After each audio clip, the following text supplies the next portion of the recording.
Cold open. Dr. Sarah Chen stands in the basement of Mercy General Hospital at 3:47 in the morning, staring at a door that according to the building blueprints should not exist. The fluorescent lights hum in a frequency that makes her teeth ache, a sound she has heard for 6 years but never noticed had a rhythm until now, until this moment when everything familiar is becoming strange. She has been the night shift psychiatrist here since the hospital hired her fresh out of residency, knows every corner of this place, every squeaking floor tile, every temperamental light switch, every storage room that smells of old linens and institutional cleaning solution. But this door appeared sometime between her last rounds at 2:30, and now materialized in a stretch of hallway that should be solid wall, that she has walked past hundreds of times without ever seeing an opening, without ever feeling the cold draft that now seeps from the gap beneath it. The paint is institutional beige but decades older than the walls around it, blistered and peeling from water damage that never happened, from floods that are not in any maintenance log, from disasters the hospital does not remember. Sarah reaches out and runs her finger along the doorframe, and the paint comes away in flakes that crumble into powder finer than dust, as if the door has been here not for decades but for centuries, aging at a different rate than the rest of the building, existing in its own timeline that occasionally intersects with the one she knows.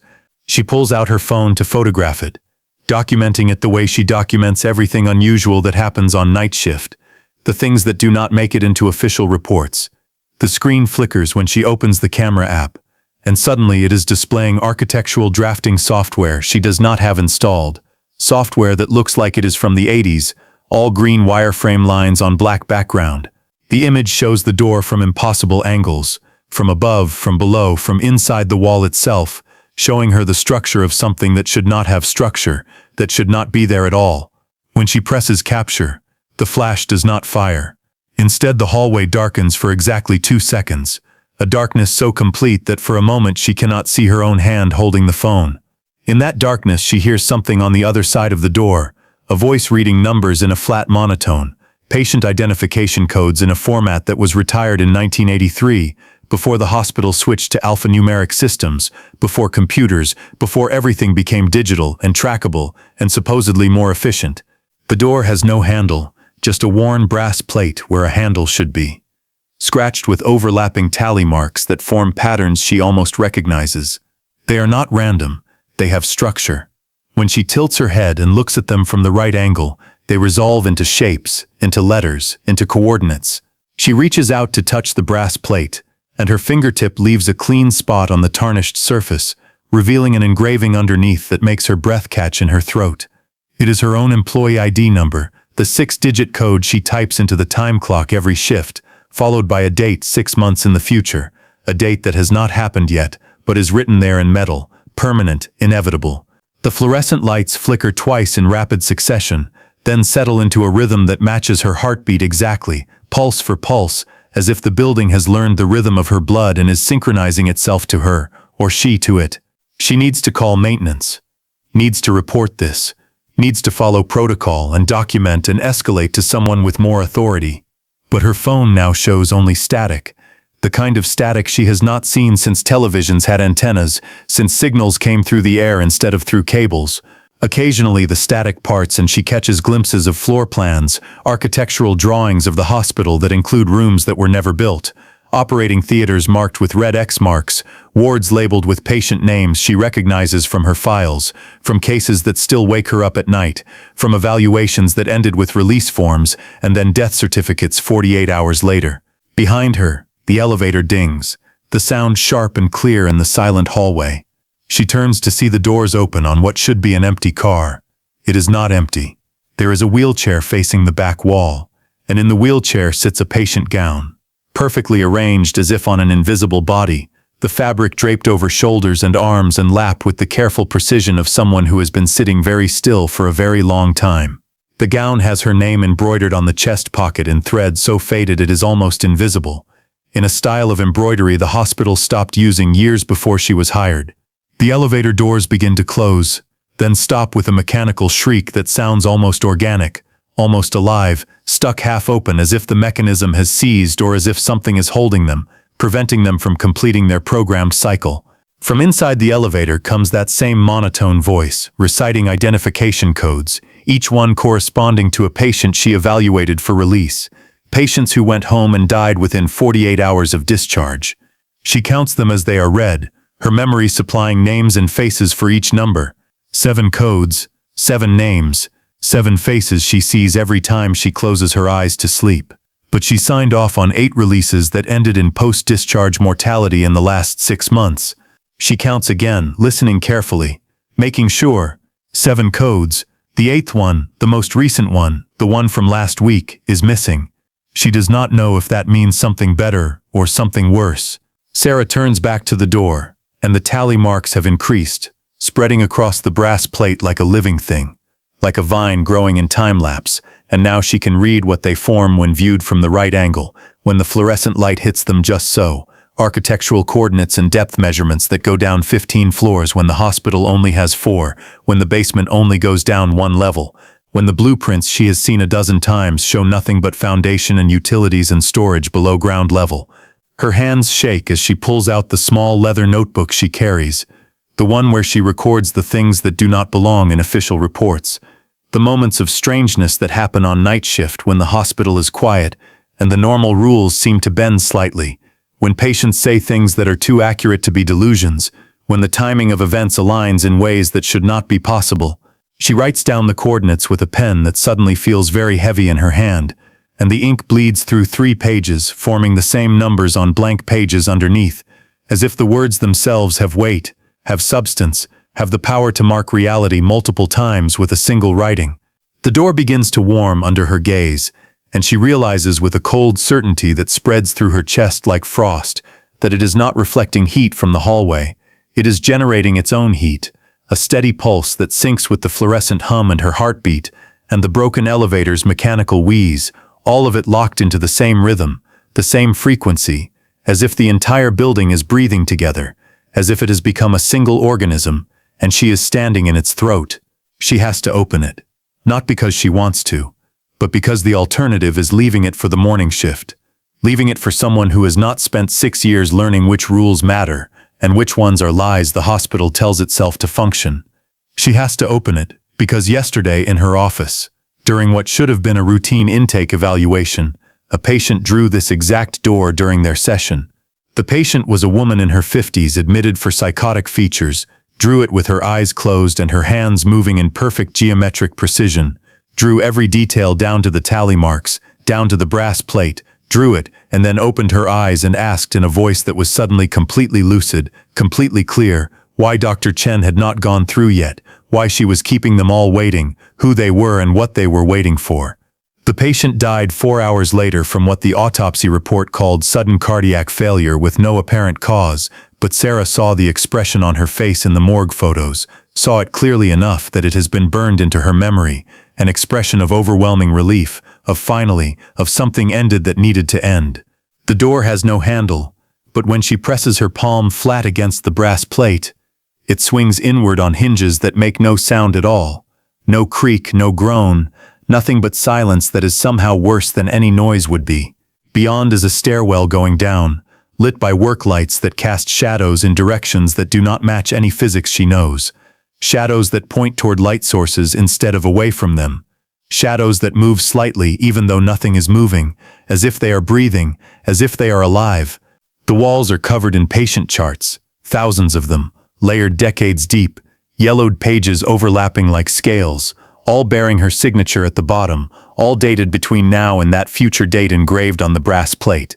At the bottom of the first flight of stairs, she can see a landing, and on that landing is a nurse's station from the 1960s, complete with a rotary phone in that particular shade of beige that only existed in that decade, sitting on a metal desk that has the institutional solidity of government furniture from an era when things were built to last forever. The phone is ringing. She counts the rings without meaning to. The way she counts things when she is anxious, when she needs to give her mind something concrete to hold on to. 17, 18, 19, 20.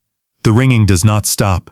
It will not stop until she answers it, or until she goes down there, or until something else happens that she cannot predict and does not want to imagine. Sarah steps through the door, and it closes behind her with a sound like a filing cabinet drawer sliding shut. A sound she has heard 10,000 times in her career, Every time she puts away a completed file, every time she marks a case as closed or transferred or deceased. But she has never noticed until this moment that the sound is the same pitch as a human scream if you dragged it out long enough, if you stretched it across 10 seconds instead of one, if you slowed it down until you could hear all the harmonics, all the frequencies of despair. The stairwell smells of antiseptic and old paper and something underneath both of those, something organic and afraid, something that reminds her of the smell of the locked ward during the 10 minutes after a patient has had a violent episode. That particular combination of sweat and fear and cleaning solution that no amount of ventilation ever completely removes. Her footsteps on the concrete stairs echo wrong, doubling back on themselves so it sounds like someone is always one flight above her, matching her pace exactly, taking a step when she takes a step, stopping when she stops, breathing when she breathes. She does not look up.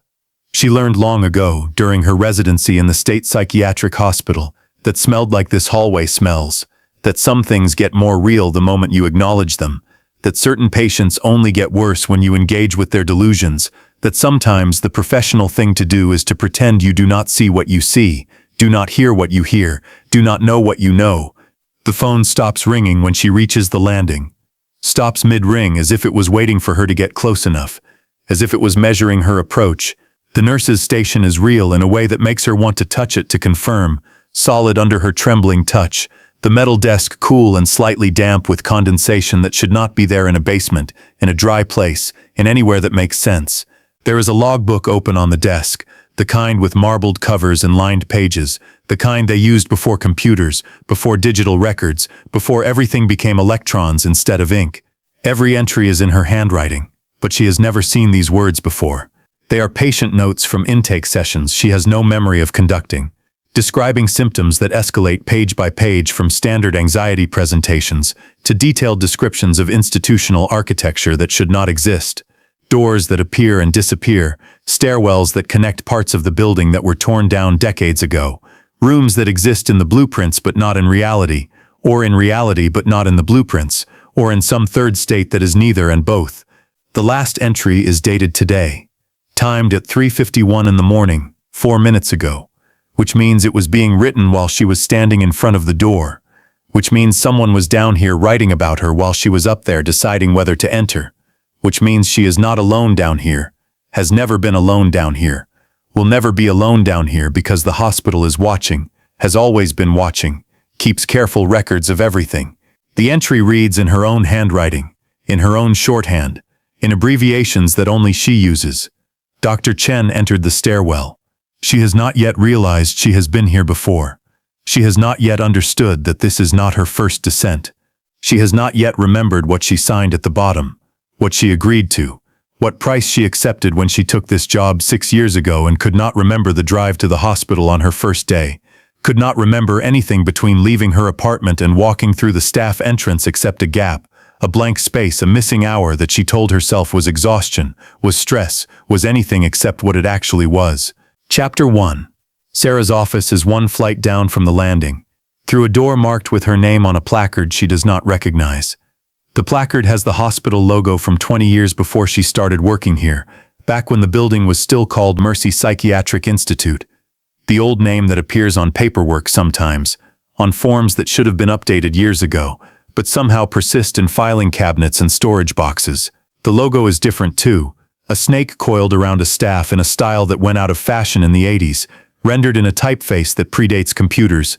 Inside is her office, but everything is covered in dust that shows no footprints, no disturbance, no evidence that anyone has been in this room for years or decades. The dust is thick enough that she can see the grain of the wood on her desk through it, can see the outlines of objects that have been moved and left shadows in the dust, negative spaces where things used to be, but are no longer. Her diplomas on the wall are there, in the same frames she hung 6 years ago, but they are faded as if exposed to sunlight for decades, the text barely readable, the seals and signatures bleached to ghosts of themselves.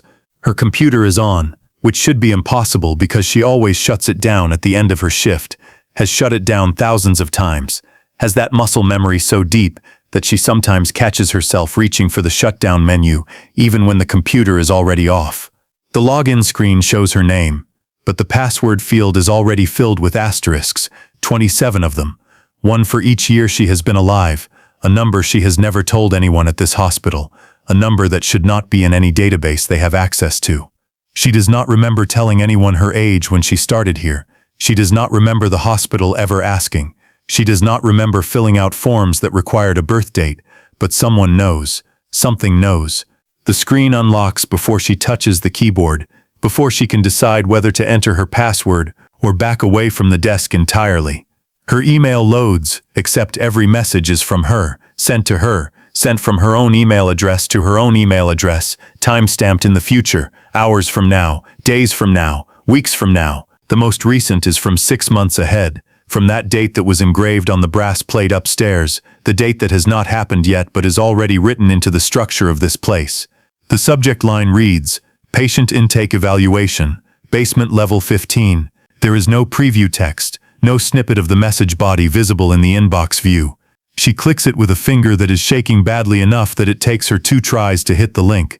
The message contains only an attachment, an audio file labeled firstsession.wav, a file format she has not seen used in years, since the hospital switched to digital recording systems that store everything in compressed formats, in files that take up less space but lose something in the translation, lose some quality, some fidelity, some truth. She plugs in her headphones, the ones she keeps in her desk drawer for privacy during telemedicine calls, for sessions when she needs to hear the patient clearly without ambient noise from the hospital bleeding through. The audio file begins with the hiss of an old tape recorder, the kind the hospital used in the 80s before they switched to digital, the kind they supposedly destroyed years ago for patient privacy compliance, for HIPAA regulations, for all the rules that govern what records can be kept and for how long and in what format. Then her own voice comes through, but wrong. It is flattened and distant, like she is speaking from the bottom of a very deep well, like there are layers of water and rock and time between her mouth and the microphone. She is conducting an intake interview, using the standard questions she has asked hundreds of times, thousands of times, so many times that sometimes she catches herself asking them in her sleep, asking her empty bedroom about suicidal ideation and substance use and family history of mental illness. The patient's voice is calm when it responds, measured, almost clinically precise, speaking in the kind of complete sentences that patients almost never use in real sessions, in actual evaluations where people are frightened or medicated or both. The patient is describing their symptoms in language that sounds like it came from a textbook, from a diagnostic manual, from someone who has studied psychiatry and knows exactly what words will trigger what responses, what diagnoses, what interventions. The patient describes recurring dreams of a hospital that extends downward forever, of doctors who sign release forms for patients who never leave, of a basement level that appears only to certain staff members, only to the ones who have signed enough death certificates that the numbers lose meaning and become just a hum, just a frequency, just a heartbeat that never stops echoing in the fluorescent-lit hallways of their memory. Then the patient says their name. The patient says her name. Dr. Sarah Chen. She is the patient. She is conducting an intake evaluation on herself. And in the recording, her own voice is asking the questions while another version of her voice, the one from the deep well, the one from the bottom of wherever this is answering them with a precision that sounds rehearsed, that sounds like something she has said before, many times before, in sessions that she does not remember, but that clearly happened, that left recordings, that left evidence. She stops the recording with hands that are shaking badly enough that she knocks over her cold coffee, the cup from upstairs, from the real office, from the office that exists on the second floor where it is supposed to be. The coffee spreads across her desk, soaking into papers that should not be there. Reports she has never written. Evaluations of patients she has never seen. All of them signed with her signature. All of them dated in handwriting that is definitely hers but that she has no memory of producing. On her desk, next to the spreading coffee stain, there is a patient file she has never seen before. The tab is labeled Chen Sarah, followed by an 8-digit intake number that matches a pattern the hospital started using 15 years before she was born, a system they had already abandoned by the time she entered medical school, by the time she knew what psychiatry was, by the time she understood what it meant to evaluate another human being and decide whether they are safe to be released into the world or need to be kept inside, protected from themselves, contained for their own good and the good of others. She opens the file with fingers that leave coffee stains on the manila folder. The photograph paper-clipped to the inside cover is her, but older, maybe 10 years older, maybe more, wearing the same clothes she has on now but covered in dust. The same dust that coats this office, that coats everything in this version of the hospital that exists one floor below the real one, that exists in the space between what is and what should be. In the photograph, she is standing in front of a door that looks exactly like the one she came through, the one upstairs in the basement hallway that appeared between her rounds. The expression on her photograph face is one of overwhelming relief, the same expression she saw on the dead patient yesterday, the same expression she has seen on a dozen faces in the morgue over the years, on patients who died shortly after release, on people who finally stopped fighting, who finally accepted something they had been resisting. The intake form lists her admitting physician as Dr. Sarah Chen. The presenting symptoms section is dense with clinical shorthand she taught herself to use, abbreviations that no one else in the department writes the same way, personal notation that she developed over years of writing notes quickly between sessions, of documenting in the margins while patients are still talking. The diagnosis is listed as institutional transference syndrome, with recursive features. She has never heard of this condition. She has read every diagnostic manual, has memorized the criteria for hundreds of disorders, has spent years learning the language of mental illness, and this phrase appears nowhere in her memory, nowhere in her training. She flips through the pages, through session notes spanning 6 months, each one documenting her progressive realization that she had been a patient here all along, that her 6 years as staff were a therapeutic delusion, a way of coping with the fact that she had been admitted to the basement levels in 1973, that she has been here ever since, aging at the same rate as the building, her memories rewriting themselves every time they renovated another floor, every time they sealed another wing, every time they updated the logo and the letterhead and the forms and told everyone it was progress, told everyone it was improvement, told everyone that the new system was better than the old system when really it was just the same system with a fresh coat of paint. Her door, the door to this wrong version of her office, the office that exists in the space between floors, begins to open slowly.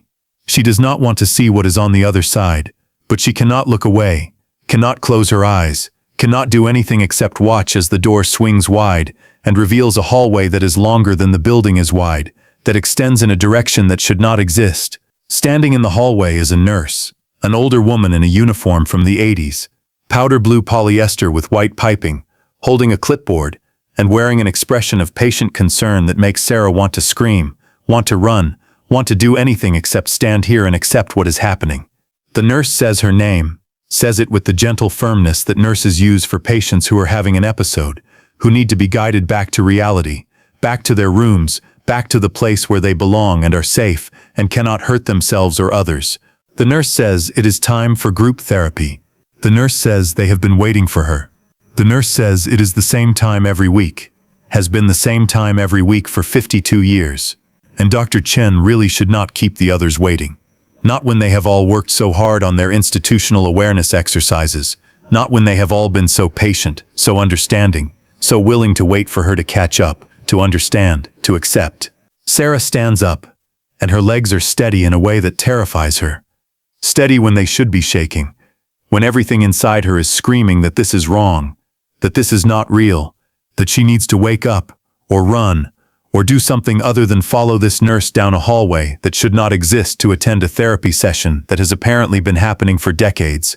But her legs are steady, and this feels more real than any morning shift has felt in years, more real than the coffee she spilled, more real than the patients upstairs who perform stability and say the right things and get released and die.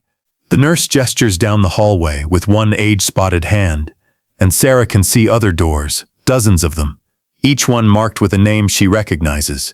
These are names of patients she evaluated for release, patients whose files she signed, patients who went home and died within hours or days, patients whose faces she sees when she closes her eyes at night, when she tries to sleep, when she lies awake and wonders if she made the right call, if she missed something, if she could have prevented it.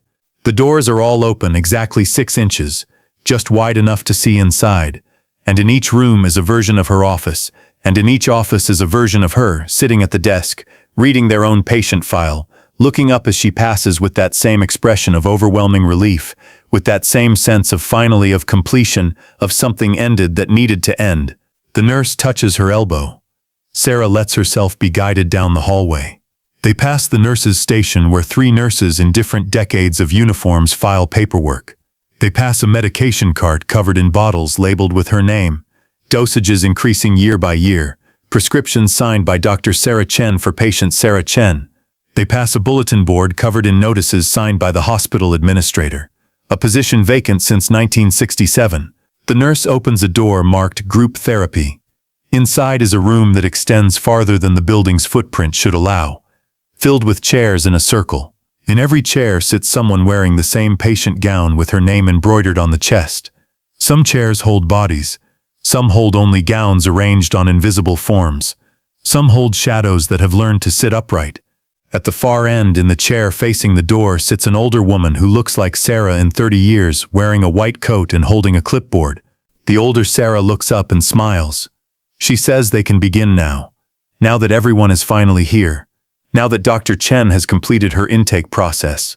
She says they have been waiting so long for Sarah to find the door, to walk down the stairs, to read her own file, to understand that the hospital is not a place where people get better.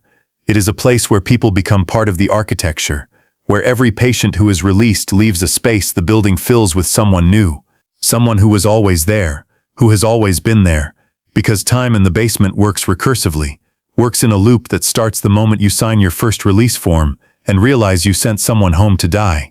Chapter 2. Sarah does not sit down. She stands in the doorway of the group therapy room, and the older version of herself does not seem surprised, does not react at all to Sarah's presence, just continues sitting there with that clipboard thick with papers, with session notes, with documentation that spans decades. The clipboard is overstuffed with yellowed pages, edges crumbling, held together with rubber bands that have left brown stains on the paper where they have sat for years, for decades, slowly rotting, while the notes they hold together remain perfectly legible, perfectly preserved, perfectly damning. The other figures in chairs, the ones wearing patient gowns with her name embroidered on the chest, have begun to turn their heads toward her in unison. The movement is too smooth, too synchronized, too much like security cameras panning across a room in perfect mechanical coordination. They turn at exactly the same rate, their necks rotating with the same slight creak of vertebrae, stopping at exactly the same angle to face her with expressions that might be faces or might be something else, something that has learned to arrange itself into face-like configurations without quite understanding what faces are supposed to do.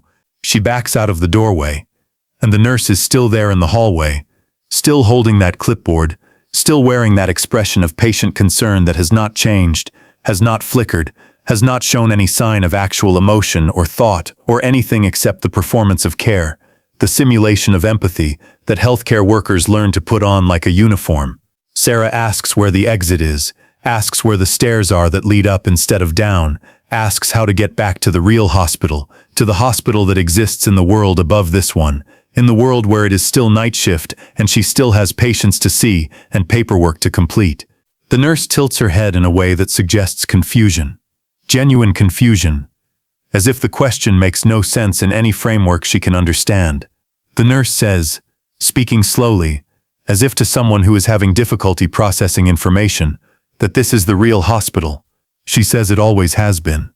She says that Dr. Chen's confusion is understandable given the transition period, given how disorienting it can be when the therapeutic delusion finally breaks down and you remember who you actually are, who you have always been underneath the story you told yourself, underneath the identity you constructed to cope with a truth too large to hold. The nurse explains in that same slow, patient voice that Dr. Chen is a patient who was admitted for evaluation after she walked away from an incident at her previous job, an incident involving a patient death, a release form signed too quickly, a medication error that was not technically an error by the letter of the protocol but felt like one, felt like murder, felt like enough of a betrayal of her oath that she could not stay there anymore, could not be that person anymore. So she came here.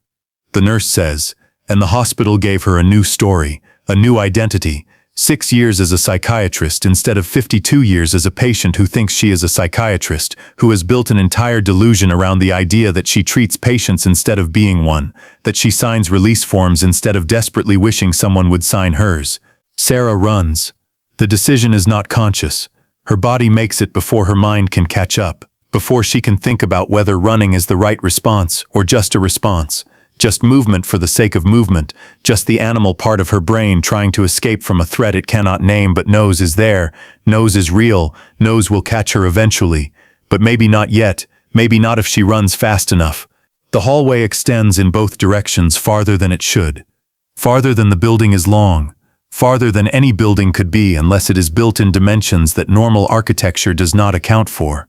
The doors on either side are opening now, all of them swinging outward in perfect synchronization, and in each doorway stands a version of someone she knows, someone from upstairs, from the real floors, from the morning shift that will start in a few hours if time still works the same way up there, if up there still exists, if any of this is happening in a way that makes sense. There is Dr. Reeves who trained her during her first year, except he is wearing a patient gown, and his visitor badge says his admission date was 1958, which would make him over 80 years old, but he looks 45, looks exactly as old as he looked when she met him 6 years ago, as if he has been 45 for decades, as if time works differently for patients in the basement, as if aging is something that happens elsewhere but not here. There is Nancy from intake, except she is pushing a medication cart that is covered in files instead of bottles, and each file is labeled with Sarah's name in different handwriting, in different decades of documentation styles, showing the evolution of how medical records have been kept over the years, but all of them about her, all of them documenting versions of her that she does not remember being. There is the security guard, who always works the night entrance. The one who nods at her every shift, and sometimes makes small talk about the weather or the traffic or the news.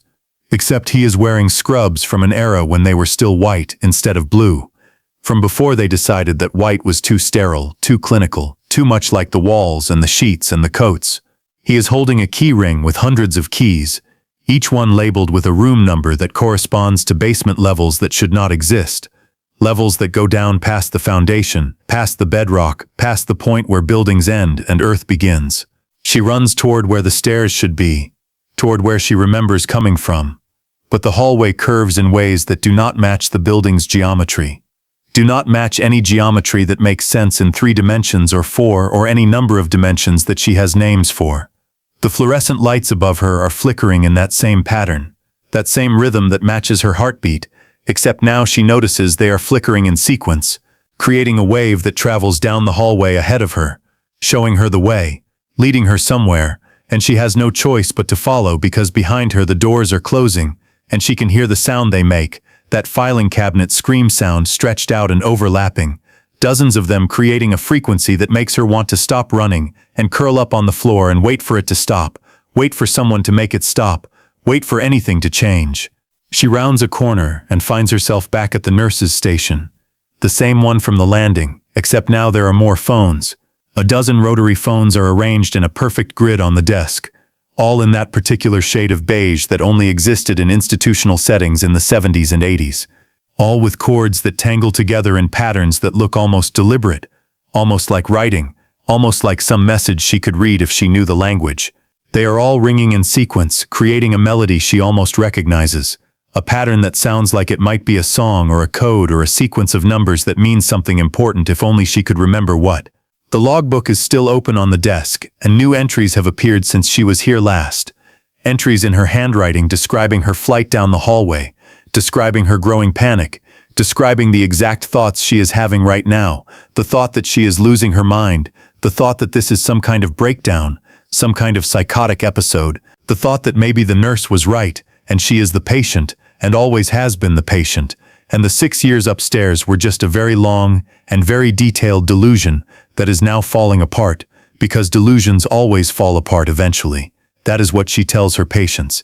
That is what she has told hundreds of patients over the years, and now she is the patient, and someone else is telling her, and she does not want to believe it, but the evidence keeps piling up. On the desk next to the logbook is her ID badge, her real ID badge, the one she clipped to her coat pocket 4 hours ago when she started her shift, when she was still a psychiatrist, when she still believed she knew who she was, except it is not quite right.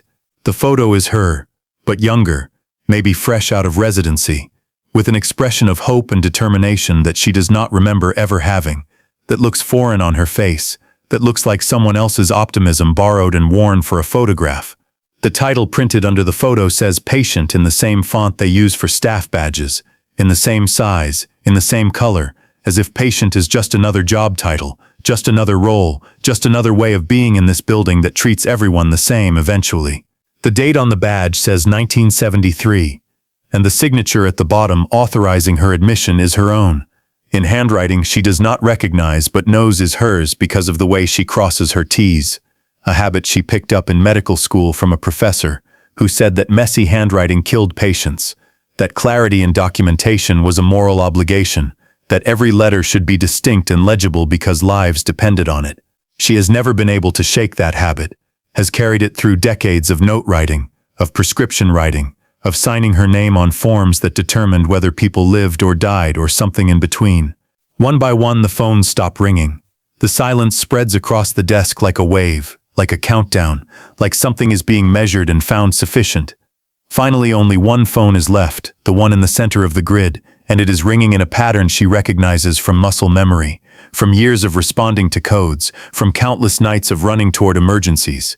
3 rings, pause, 2 rings, pause, 1 ring, the hospital's emergency psychiatric code pattern. The signal that means someone is in crisis, someone needs help immediately, someone is at risk of hurting themselves or others, and staff need to respond now, drop everything and respond now, because minutes matter, and seconds matter, and every moment of delay increases the risk of tragedy. She picks up the receiver, and the voice on the other end is her own voice, but not the recording voice from the audio file, not the deep well voice from the intake evaluation. This is her actual voice, the one she hears in her head when she thinks, the one that no recording ever captures quite right, because it is transmitted through bone and tissue instead of air, because it is the voice that only she can hear exactly this way. The voice says it is time to come home. The voice says the others are waiting. The voice says she has been gone for 6 years and they have missed her, have kept her room exactly as she left it, have saved all her files, have maintained her case record because good case records are important. Good case records are how the hospital knows who you are and who you have been and who you will always be, and Dr. Chen has always kept such good records. Sarah hangs up the phone, but the ringing continues, coming from inside the desk, coming from inside the walls, coming from inside her own head, where it has maybe always been, where it has been since the first time she signed a release form, and the patient died 48 hours later, and she told herself it was not her fault, told herself she followed protocol, told herself there was nothing she could have done differently, told herself the lie that every doctor tells themselves because the alternative is admitting that sometimes following the rules is what kills people, and once you admit that, once you let that truth in, you cannot go back, you cannot unhear it, you cannot stop hearing it in every phone ring, and every fluorescent hum, and every filing cabinet drawer sliding shut with that sound that is also a scream if you listen to it the right way, if you slow it down, if you let yourself hear what it actually is instead of what you tell yourself it is. She looks up from the desk, and the hallway has changed again. The doors are all closed now, but their windows, the small wire-reinforced windows that every psychiatric unit has, the windows that are supposed to let staff check on patients without opening the door, without disturbing them, without letting them escape, are all lit from within. Each window glows with a light that is slightly warmer than the fluorescent overheads, slightly more yellow, slightly more like candlelight or lamplight or some older form of illumination that predates electricity, that predates modern hospitals, that comes from a time when treating mental illness meant something different than it means now. And in each window is a face, and every face is hers. Some are younger, some are older. Some show her at ages she has already been, and some show her at ages she has not reached yet, ages she might never reach if she stays down here, if time continues to work the way it seems to work in the basement, recursively, simultaneously, all at once and never and always. Every face is watching her with that same expression she has seen twice now, that expression of overwhelming relief, that expression that says they have been waiting for her to catch up, waiting for her to understand, waiting for her to stop running and accept that she is home, that she has always been home. The faces do not move. They do not blink. They just watch, patient and still, the way you watch someone in a hospital bed when you are waiting for them to wake up, when you are waiting for them to recognize you, when you are waiting for some sign that they are still in there, still themselves, still capable of coming back from wherever they have gone.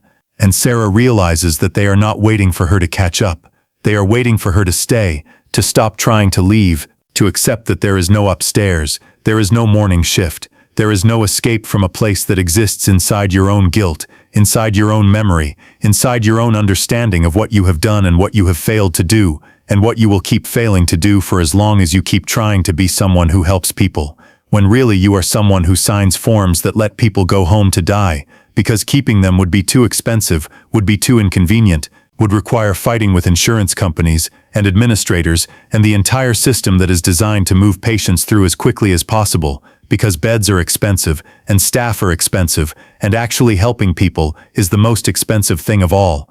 Chapter 3. The medication cart appears at the end of the hallway, moving on its own, wheels squeaking in that rhythm. It rolls toward her slowly. She can see hundreds of bottles, each labeled with her name and a changing diagnosis. The cart stops in front of her, and on the top shelf is a single clear glass bottle filled with liquid that moves too slowly. The label says for memory recovery, with a single instruction, take when you remember why you came here. She picks up the bottle. It is cold, far colder than it should be.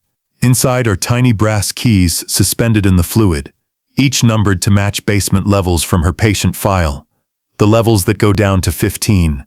She unscrews the cap. The smell is old paper and antiseptic, and that organic afraid smell from the stairwell. One key slides out onto her palm, and the moment it touches her skin, the liquid is gone, as if the bottle was always empty. The key is warm now, and the number says 15. Behind her, a door opens with a normal click. A different stairwell going down, narrower, older, walls covered in paint layered so many times it has texture like skin. The work lights are gone. The only illumination comes from exit signs that say deeper with arrows pointing down. This is the real stairwell, the one that only goes in one direction. She starts down, and the key in her hand is getting warmer, getting hot, and by the third flight it is burning her palm. But she cannot let go because the moment she does, the stairwell will loop. The walls change as she descends. Paint layers peel back, showing decades of institutional colors. By the 10th level down, the paint is gone entirely, and the walls are exposed concrete scratched with thousands of names, patient names, staff names, her name repeated in different handwriting, different decades. Level 13. The temperature drops. She can see her breath. Condensation on the walls is frozen in patterns that look like frost sketches of faces, of rooms, of architectural diagrams. The key is cooling again, and she realizes it was never hot. It was burning cold, and her palm is blistered from frostbite. Level 14. The walls are covered in patient charts, brittle, falling apart into yellowed fragments that catch in the air. She catches one fragment, part of her intake form from 1973 listing her presenting symptoms. Patient believes she is a psychiatric resident. Patient cannot explain inconsistencies in her timeline. Patient requires observation on basement level for safety. Patient shows promise for institutional integration therapy. Patient has agreed to participate, though she does not remember agreeing. She reaches level 15.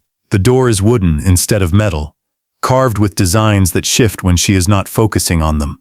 The key slides into the lock perfectly, and the sound is not a click but a sigh.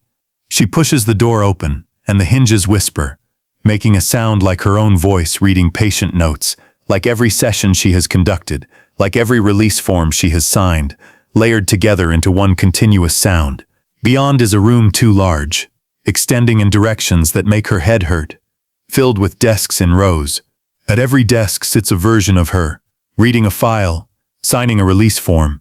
Every signature is permission for another version to be admitted, to be processed, to be integrated into the hospital's endless recursive system. She realizes she is that someone. She has always been that someone, trying to be that someone since the first patient she released went home and died, and she told herself it was not her fault when it was. When that is the truth, the hospital has been trying to get her to admit. Chapter 4. She walks between the rows of desks. The versions of her do not look up. Keep reading, keep signing. Pens moving in perfect synchronization. The files are all different, all real patients she evaluated. Some end with deceased, 48 hours post-release. Some with readmitted, 72 hours post-release. The ones that hurt most end with doing well, because those are the lies, the cases where she did not check, did not follow up, did not want to know. At the far end is a larger desk. Behind it sits the oldest version of herself. old enough that her face is more lines than skin. This version is not reading. She is writing an intake form in handwriting, degraded to barely legible scratch. The form being filled out is for a new admission. The name being written is Sarah Chen. The date is today. The admitting diagnosis is terminal institutional awareness, recursive phase, final integration. Sarah stops in front of the desk. The oldest version looks up, eyes clouded with cataracts, but also with relief, with gratitude, with finally. She says Sarah is late, says they have been holding her room. She pushes the completed intake form across the desk. At the bottom is a signature line, blank, waiting. Sarah asks what happens if she does not sign. The old woman smiles, tired, infinitely tired. She says Sarah has been signing it for 52 years, has been admitting herself over and over, one level at a time, one file at a time. Every release form Sarah signed upstairs was also a form admitting herself down here.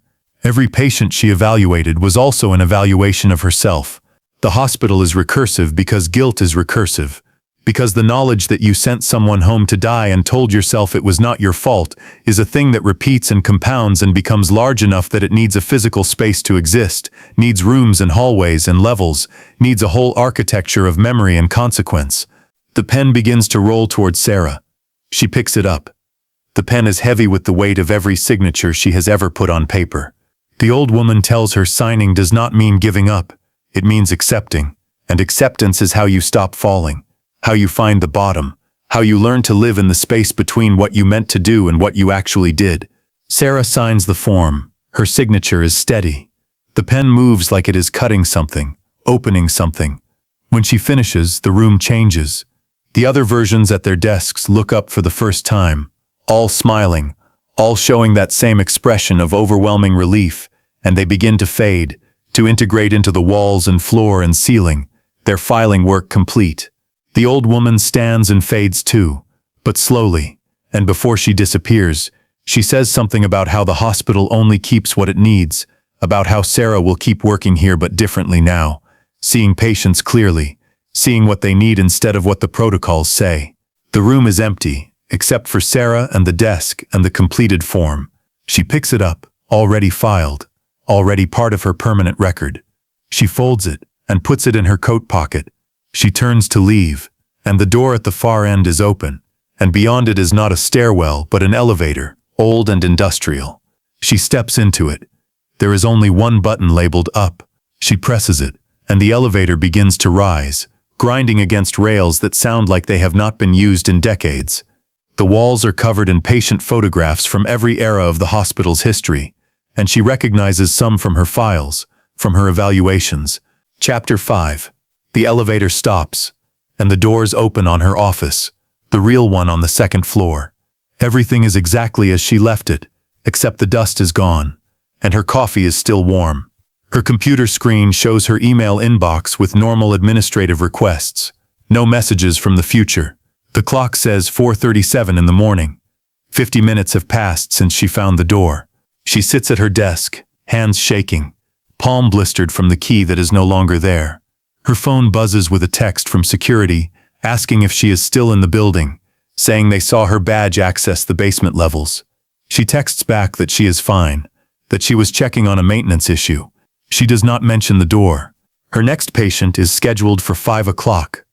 A young woman, 23, admitted after a suicide attempt, on a 72-hour hold, asking to be released because she has a job, has responsibilities. Sarah pulls up the file and reads it differently now. Reads past the clinical presentation to the person underneath. The patient's attempt was serious. The patient's support system is fragile. The patient's job makes her feel like she cannot afford to take time off to heal. Sarah makes a note in the file. She recommends extending the hold another 72 hours. She recommends intensive therapy, medication adjustment, social work intervention, and a discharge plan that includes follow-up within 24 hours, not the standard protocol that assumes patients can wait. She makes these recommendations knowing they will be questioned, knowing they will mean more work, more documentation, more phone calls to insurance companies and administrators. She makes them anyway because she has been to level 15 and back, because she knows now what it costs to follow the rules when the rules are designed to optimize efficiency instead of outcomes. Nancy from intake appears with coffee, asking if Sarah is okay because security mentioned she was in the basement. Sarah says she is fine, says she found what she was looking for. Nancy accepts this because Nancy is good at not digging too deep, good at staying upstairs where the hospital is just a hospital. After Nancy leaves, Sarah opens her small leather notebook. She writes about the door, about the stairwell, about level 15. Not in clinical language but in plain truth. She writes about the gap between trying to help and actually helping.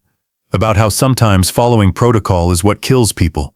About how she is done with protocols designed to protect the hospital instead of patients. Her phone rings. The night supervisor asking if she can cover an extra hour because the morning psychiatrist called in sick. Sarah says yes. She says yes because she is awake, because she is here, because she knows now that the only way to stop the basement from filling up is to do the work better upstairs, to make decisions that are harder but right, to sign forms that will keep people safe, even when it means defying protocol, even when it means being unpopular with administration. Chapter 6. Sarah's 5 o'clock appointment arrives early.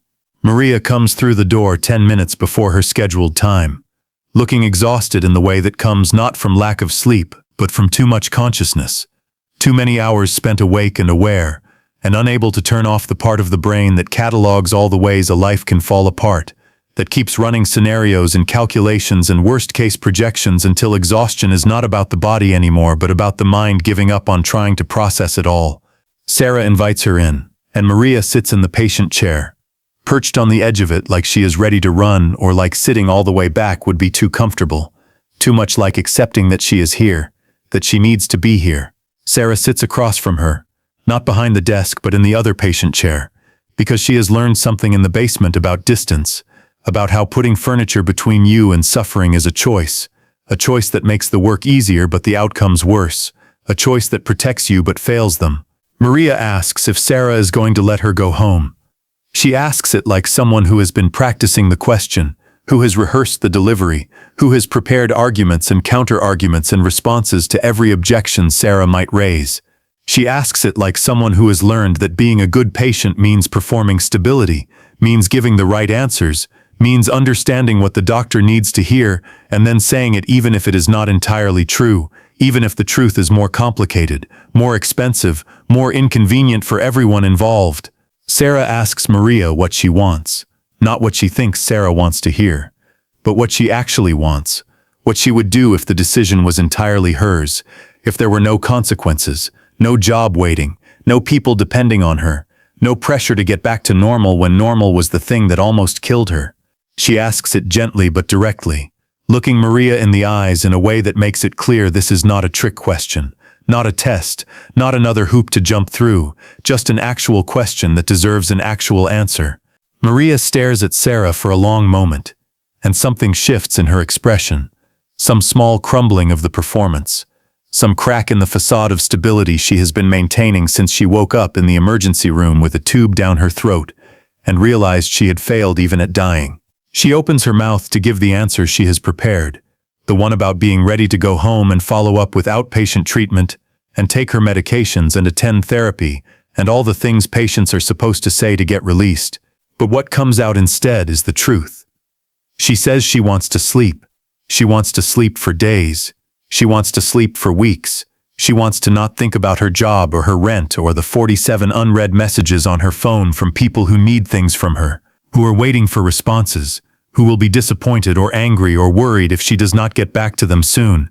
She says she wants someone else to make the decisions for a while, wants someone else to be responsible, wants to stop being the person who has to hold it together, who has to be strong, who has to keep showing up and performing function when all the pieces of herself feel like they are held together with static and willpower, and the knowledge that if she admits she is not okay, then everything will fall apart. She says if she admits she is not okay, then she will lose the job that barely pays enough to cover her rent and her student loans and her medical bills from the last time she was hospitalized. She will lose the apartment that took her 3 months to find because landlords do not want to rent to people with hospitalization histories, with gaps in their employment, with references who are therapists instead of employers. She will lose the fragile stability she has built over the last 2 years, the life she has constructed out of willpower and medication, and the ability to wake up every morning and convince herself that today will be different, today will be better, Today she will not want to die. And then what? Maria asks, her voice rising slightly, cracking slightly, showing the emotion underneath the performance.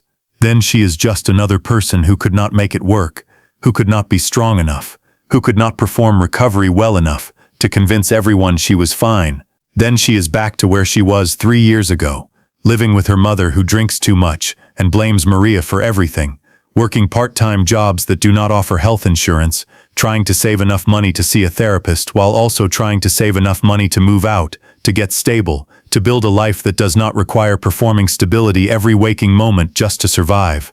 Sarah writes this down. Writes it exactly as Maria said it. No clinical translation, no diagnostic language, just the truth in the patient's own words. The kind of documentation she never learned to do in medical school or residency, because they teach you to translate patient language into medical language, to convert messy human experience into clean diagnostic criteria, to make people fit into boxes that make sense to insurance companies and treatment protocols and all the systems that require simplification, that require reduction, that require making complex human suffering simple enough to process efficiently. She asks Maria if she has ever been to the basement of the hospital. And Maria looks confused, says no. Says she has been in the inpatient unit on the 4th floor since she was admitted 3 days ago.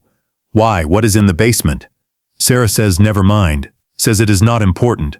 But what is important is that Maria stay longer. Not because the protocol requires it. Not because the insurance company will pay for it. Not because it will make Sarah's job easier or look better on her performance review.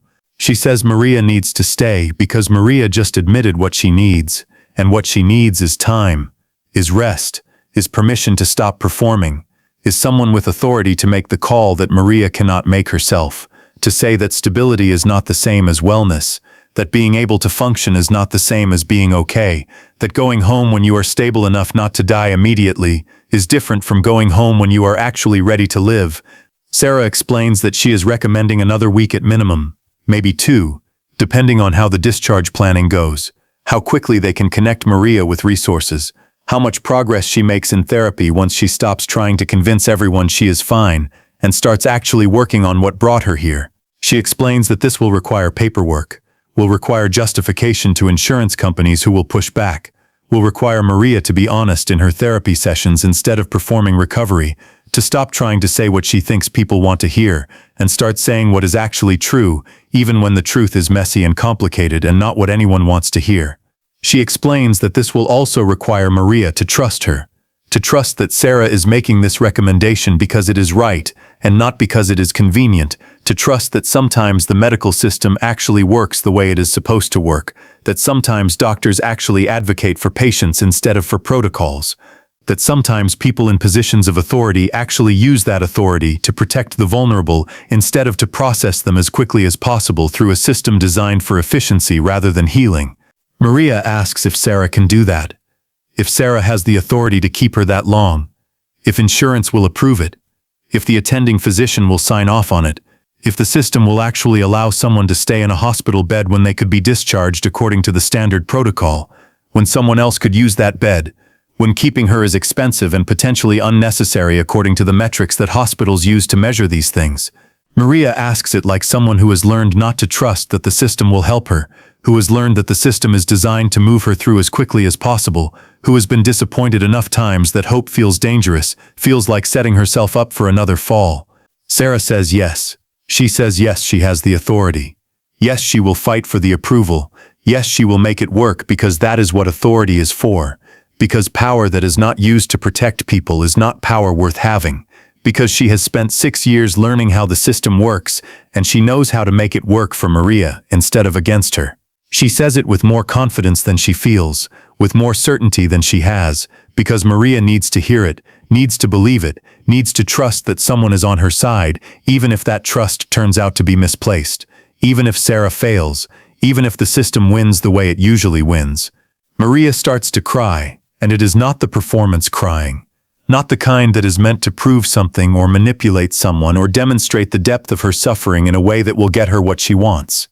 This is just crying, just tears, just the physical release of emotion that has been held too tightly for too long, just the relief that comes from having someone see through the performance and make the call you cannot make yourself, from having someone with authority use it to protect you instead of to process you, from realizing that maybe, just maybe, the system is not entirely broken. Maybe there are still people in it who remember why they started doing this work, who remember that the point is not to make patients fit the protocol but to make the protocol fit the patients.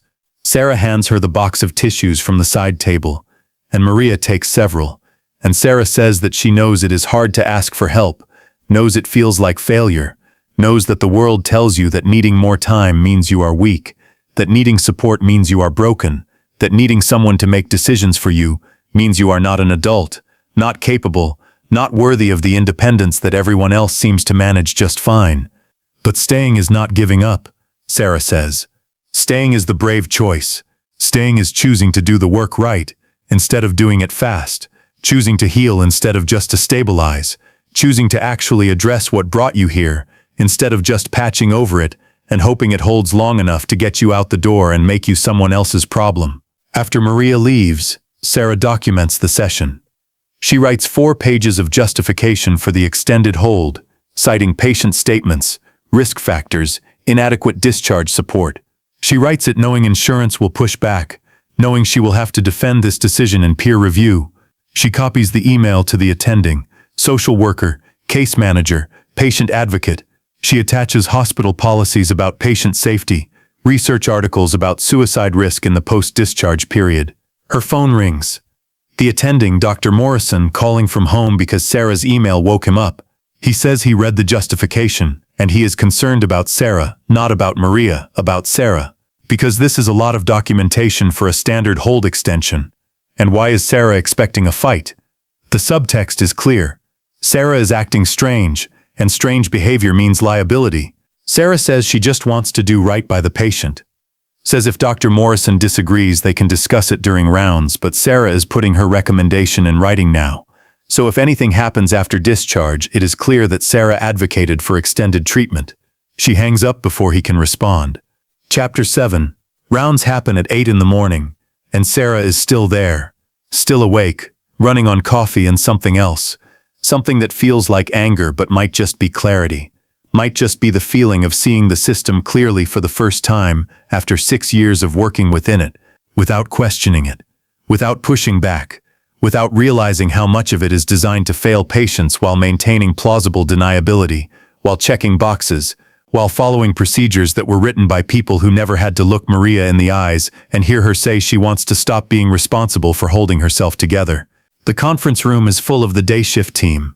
Attending physicians, residents, social workers, case managers, nurses, all of them looking at Sarah with expressions that range from curious to concerned to irritated, because apparently her email caused a cascade of other emails, caused administration to wake up the medical director at 6 in the morning, caused the medical director to send a memo about appropriate use of inpatient resources and the importance of following established protocols and working within the constraints of the system rather than against them. Everyone arrives at rounds knowing that something is different today, something has changed, and that something is Sarah, the night shift psychiatrist who has been reliably agreeable for 6 years, who has never pushed back on discharge decisions, who has never written 4-page justifications for anything, who has never made waves or caused problems or required extra attention from administration, that Sarah is gone, and in her place is someone who spent the night in the basement and came back different. Came back willing to fight, came back understanding that some battles have to be fought, even when you know you might lose them. Dr. Morrison presents Maria's case to the assembled team. Reading through the standard information first, the demographics and the admission history and the presenting symptoms and the treatment so far.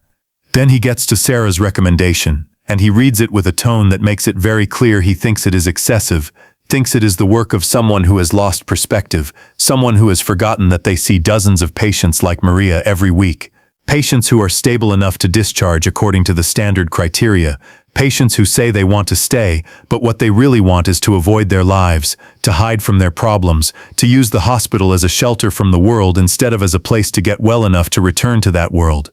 He reads Sarah's 4-page justification out loud to the room, emphasizing certain phrases, pausing at points that he clearly thinks are particularly unreasonable, particularly outside the bounds of normal clinical decision-making. He reads about Sarah's concern for Maria's fragile support system, her unstable housing, her history of non-compliance with outpatient treatment, not because she does not want help, but because she cannot afford it, because the copays are too high, and the wait times are too long, and the therapists who take her insurance are overbooked and exhausted, and cannot offer the kind of intensive treatment she needs. He reads about Sarah's belief that discharging Maria now, when she has learned to perform stability but has not developed actual stability, when she can say the right words but does not yet believe them, when she can convince an evaluator in a 15-minute assessment that she is safe to go home but cannot convince herself, would be processing her through the system rather than treating her, would be optimizing for efficiency rather than outcomes, would be following the letter of the protocol while violating its spirit. He finishes reading and looks at Sarah with an expression that is trying to be neutral but comes across as condescending, as the expression of someone who is about to explain something obvious to someone who should already know it. He asks if Sarah wants to add anything, if she wants to explain her reasoning to the team, if she wants to defend this recommendation in front of everyone who will be affected by it, everyone who will have to do extra work to keep Maria in a bed that could be used for someone else, someone newer, someone whose crisis is more acute, someone who represents a better use of limited inpatient resources. The subtext is clear to everyone in the room. Sarah is out of line. Sarah is making things difficult. Sarah is prioritizing one patient over the functioning of the entire system, over the needs of the dozens of other patients who are waiting for beds, who are in emergency rooms right now waiting for an inpatient unit to have space, who might be in more immediate danger than Maria is, who might have more objective clinical indicators of need for hospitalization. Sarah stands up, and she feels like she is back in the room of desks on level 15. Feels like she is signing forms that determine outcomes, that create futures, that send people home to die or keep them alive long enough to have a chance at actually getting better, rather than just getting stable enough to survive until the next crisis. She takes a breath and looks around the room at faces she has seen for 6 years, colleagues she has worked alongside, people who she thought understood what they were doing here, what the work was supposed to be about, what healing was supposed to look like when you actually committed to it, instead of just optimizing for throughput. She says that Maria attempted suicide 6 days ago. She says that Maria took 60 pills, that she would have died if her roommate had not come home early from work, that the only reason Maria is sitting upstairs in the inpatient unit right now instead of lying in the morgue is luck, is chance, is a timing coincidence that could easily have gone the other way. She says that Maria has no family support, that her mother is actively harmful to her recovery, that her friends are mostly people she works with who will stop being friends if she loses her job, which she will lose if she cannot get back to work quickly, which creates pressure to perform recovery, to fake stability, to get discharged before she is actually ready so she can save her job and her apartment and the fragile life she has built. She says that Maria has no stable housing, that she is one missed rent payment away from homelessness, that her landlord has already threatened eviction once this year for being late with rent, that being hospitalized means missing work, means missing paychecks, means the real possibility that she will be discharged from the hospital to the street. She says that Maria has no financial resources, no savings, no family who can help her, no safety net except the one the hospital provides, except the bed she is in right now, except the treatment team that is deciding whether to keep providing that safety net or to pull it away and hope she does not fall too far too fast.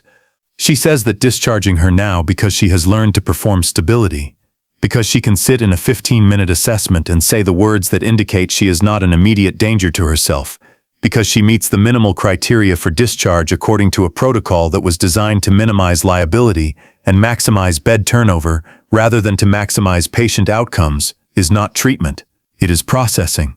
It is moving her through the system efficiently. And efficient is not the same as effective, is not the same as safe, is not the same as right. She says that if they discharge Maria today and she dies tomorrow, they will all sit in this same conference room and do a root cause analysis and write up lessons learned and implement new protocols to prevent it from happening again. But Maria will still be dead. And the new protocols will still prioritize efficiency over outcomes, will still optimize for bed turnover rather than healing, will still be designed to protect the hospital from liability rather than to protect patients from harm. And they will keep making the same mistake over and over. Will keep discharging people who are stable enough not to die immediately, but not well enough to actually live, because the mistake is not in the execution, it is in the design, it is in the assumption that patients can be stable enough to discharge when what they actually need is to be well enough to thrive. She says those are not the same thing. They have never been the same thing. They will never be the same thing. As long as the hospital measures success in discharge rates and average length of stay and bed utilization rather than in long-term outcomes, in whether patients are alive and functioning 6 months later, in whether the treatment they received actually helped them build lives worth living or just helped them survive until the next crisis. The room is silent when Sarah finishes. Several people are looking at their phones, pretending to check messages, but really just avoiding eye contact, avoiding having to respond, avoiding having to take a position on what Sarah just said, because taking a position means risk, means potentially being on the wrong side, means potentially being associated with either the problem Sarah identified or with Sarah herself, who is clearly now a problem for administration to manage. Chapter 8. Sarah goes back to her office exhausted, awake for 28 hours. She makes the calls to insurance, 3 different representatives who each require her to explain the case from the beginning, to justify the extended stay using their coverage guidelines, to translate medical necessity into cost-benefit analysis. 4 hours of being transferred and put on hold and asked to repeat information. By noon, she gets the approval. 1 week extended stay, with the caveat that Sarah must document daily progress notes showing ongoing medical necessity. She writes the first progress note immediately. Documents her session with Maria, documents Maria's stated desire to stop performing stability, documents the gap between what Maria says in evaluation and what she says when she feels safe, documents that this gap is itself a clinical indicator that Maria needs more time. She sends it to the team and copies administration and the medical director. She finishes and realizes this level of documentation is not sustainable, that the system is designed to make caring this much impossible, but she can do it for Maria. She can do it for one patient. She can prove that outcomes improve when you take the time to do it right. Maybe that proof will matter. Maybe it will change how the next case is handled. Or maybe it will not. Maybe Sarah will burn out fighting this fight every day. She does not know which future will happen. She just knows she has been to level 15 and back, has seen what the hospital keeps in the basement, has signed the form, has come back up changed but not broken. Her phone buzzes. Text from Maria's social worker. She found a transitional housing program that has an opening. If Maria is willing to go there after discharge, they can probably make it work, can probably get her stable housing and case management and outpatient therapy. Sarah texts back asking for details. The social worker sends a long message about the program, about how this could work if they can keep Maria long enough, if insurance approves, if Maria agrees, if all the pieces align. Sarah closes her eyes and sees the door. The door with the brass plate and the tally marks and the engraving. She sees it clearly, and she knows she will see it again when she needs the reminder, when she needs to remember what she learned. The door is always there. The basement is always there. Level 15 is always there, waiting, accumulating files, tallying the cost, keeping the truth that the hospital cannot acknowledge upstairs. Epilogue. Sarah drives home in full daylight.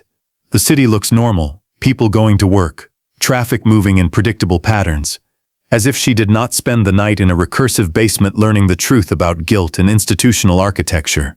She parks and takes the elevator up, not the stairs.